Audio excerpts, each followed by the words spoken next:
Some of the strongest people you'll ever meet, you wouldn't even notice them. They're not loud, they're not dramatic, but you'd feel it. The weight they carry quietly, like bricks strapped to the soul. Not everyone survives suffering the same way. Some people get mean, some fall apart. But others, they adapt. They twist pain into strange, invisible traits. It's not always pretty. Sometimes it makes life harder, but it's real. And if you've been through too much for too long, you might recognize these patterns in yourself. So let's talk about it. No fluff, no motivational posters, just real talk. This is not about fixing you. You're not broken. But understanding why you do what you do, that can be a relief in itself. You know what's exhausting? Pretending like you're fine when inside, you're still untangling the mess life left behind. Most people don't see it. They don't notice how your brain scans every conversation for signs of danger, or how you get tired, not from working too much, but from caring too much. This isn't self-pity, it's survival. When you've been through real suffering, not the Instagram kind, but the gut-wrenching, faith-shaking kind, it changes you. Not always in ways you'd expect.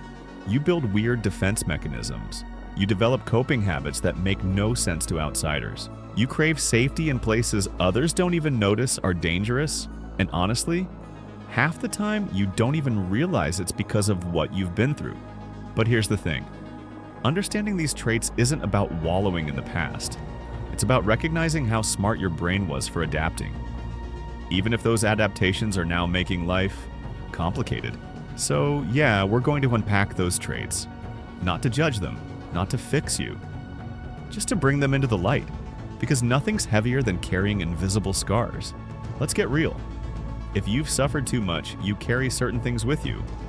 Not obvious stuff, not scars you can show off, but patterns, reactions, invisible habits that shout one thing.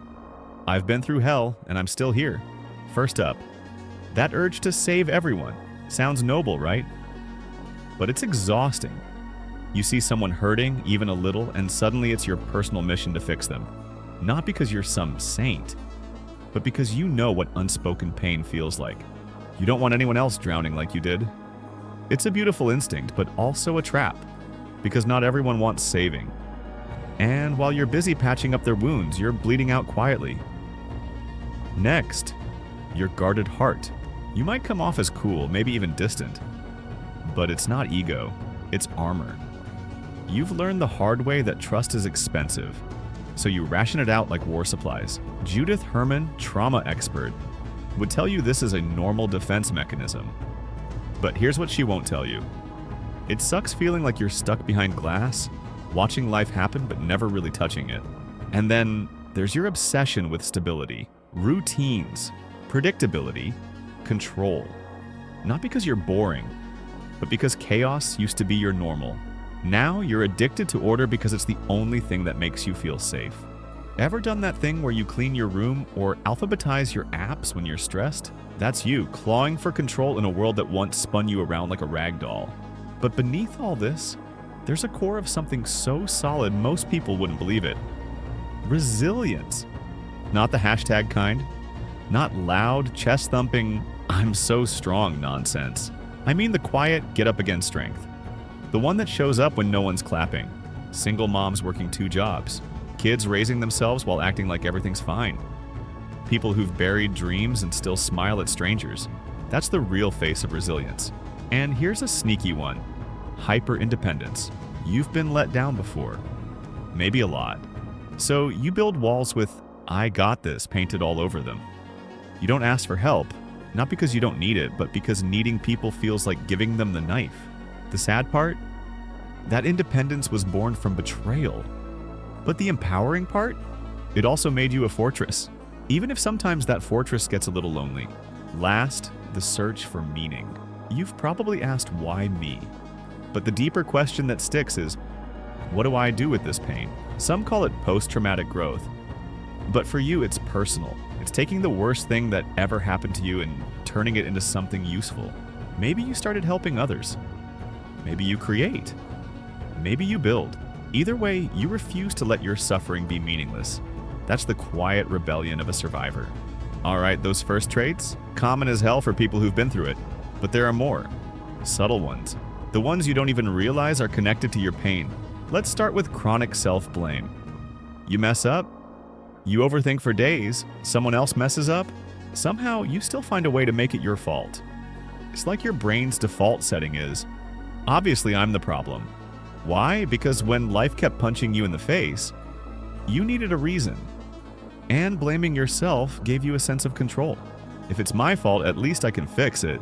Twisted logic, but hey, it kept you going. Then there's emotional numbness. Not the dramatic, I feel nothing you see in movies. More like, you're there, but not really. You laugh, you talk, you function, but it's all a bit muted. Because feeling everything would drown you. So, you've learned to dial it down. Problem is, you can't always switch it back up when you want to. And now for the curveball, fierce empathy. You're not too sensitive. You're sharp. You pick up on micro expressions, shifts in tone, undercurrents in conversations, because once upon a time, reading people was survival. Now it's second nature, but man, it's exhausting carrying everyone's emotions like that. You walk into a room and feel the vibe before a word is spoken. It's a gift, but it drains you. And half the time you care too much about people who don't deserve that energy.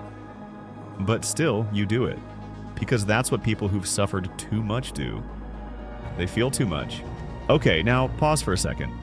Forget the labels, forget the psychology terms, just think about yourself. Really think.